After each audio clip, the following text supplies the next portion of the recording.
Artis Nikita Mirzani meninggalkan harta miliaran sebagai wasiat untuk anak dan adik-adiknya.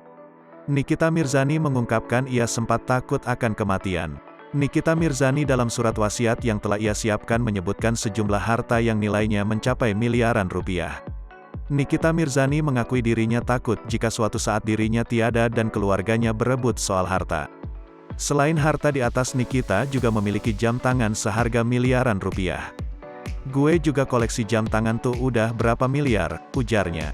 Alasan Nikita Mirzani tidak merasa khawatir jika dirinya dibully warganet karena telah menyiapkan warisan.